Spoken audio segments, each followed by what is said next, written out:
Radhe Radhe everyone. तो दोस्तों, आपने महाभारत की सुनी अनसुनी बहुत सारी कहानियां सुनी होंगी, लेकिन आई एम श्योर कि आज मैं जो कहानी आपको सुनाने जा रही हूँ वो आपने पहले कभी नहीं सुनी होगी।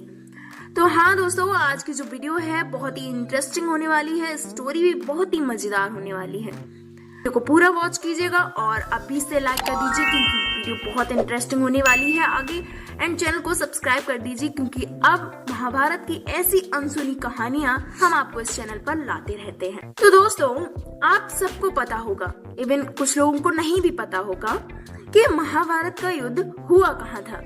तो ऑब्वियसली सबको पता ही होगा कि महाभारत का युद्ध कुरुक्षेत्र में हुआ था। लेकिन दोस्तों, क्या आपने सोचा कि महाभारत का युद्ध कुरुक्षेत्र में ही क्यों हुआ, कहीं और क्यों नहीं हुआ?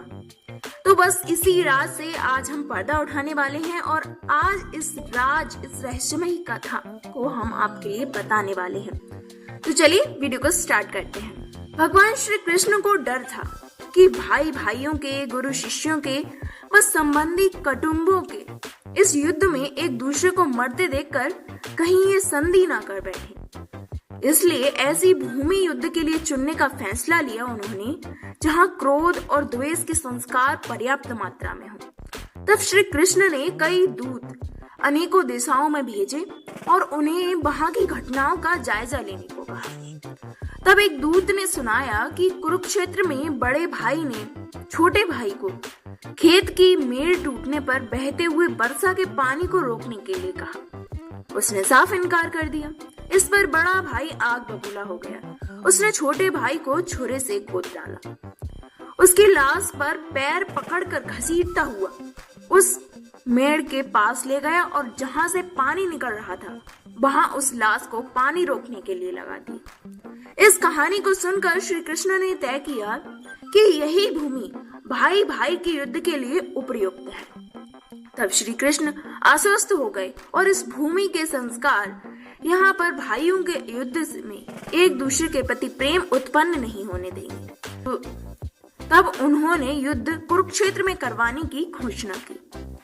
दूसरी कहानी के अनुसार ये है कि जब राजा कुरुवंश के इस क्षेत्र की जुताई कर रहे थे, तब इंद्र ने उनसे जाकर इसका कारण पूछा। कुरु ने कहा कि जो भी व्यक्ति इस स्थान पर मारा जाए वह पुण्य लोक में जाए, ऐसी मेरी इच्छा है। और उनकी बात को हंसी में उड़ाते हुए स्वर्ग लोक चले गए। ऐसा अनेक बार हुआ। इंद्र ने अन्य देवी देवताओं को भी ये बात बताई। देवताओं ने इंद्र से कहा कि यदि संभव हो तो कुरु को अपने पक्ष में कर लो। तब इंद्र ने कुरु के पास जाकर कहा कि कोई भी पशु, पक्षी या मनुष्य निराहार रहकर या युद्ध करते हुए इस स्थान पर मारा जाएगा तो वह स्वर्ग का भागी होगा। ये बात भीष्म, कृष्ण आदि सब जानते थे, इसलिए महाभारत का युद्ध कुरुक्षेत्र में लड़ा गया। तीसरी कहानी ये है कि अत्र और पितृभक्त श्रवण कुमार की कहानी, जो आपने सुनी ही होगी। श्रवण कुमार जैसे पितृभक्त खोजना मुश्किल है। वे अपने अंधे माता पिता की सेवा पूरी तत्परता से करते थे, उन्हें किसी भी प्रकार का कष्ट नहीं होने देते थे। एक बार माता पिता ने तीर्थ यात्रा की इच्छा की। वे उन्हें कांबर में बिठाकर तीर्थ यात्रा को चल दिए। बहुत से तीर्थ करा लेने पर एक दिन अचानक उनके मन में ये भाव आया कि पिता माता को पैदल क्यों न चलाया जाए। उन्होंने कांवर जमीन पर रख दी और उन्हें पैदल चलने को कहा। अंधे माता और पिता पैदल चलने लगे, पर उन्होंने साथ ही यह भी कहा कि बेटा, इस भूमि को जितनी जल्दी हो सके पार कर लेना। वे तेजी से चलने लगे। जब वह भूमि निकल गई तब श्रवण कुमार को माता पिता के साथ इस तरह का व्यवहार करने पर बड़ा पश्चाताप हुआ। फिर उन्होंने उनके पैरों में गिरकर क्षमा मांगी तथा फिर से दोनों को कांवर में बिठा लिया। उनके अंधे माता पिता ने कहा कि पुत्र, इसमें तुम्हारा दोष नहीं है। उस भूमि पर किसी समय मय नामक एक असुर रहता था। उसने जन्मते ही अपने ही पिता माता को मार डाला था।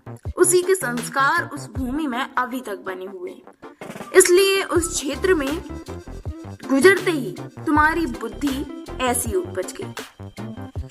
अब आपने इन 3 कहानियों को सुना।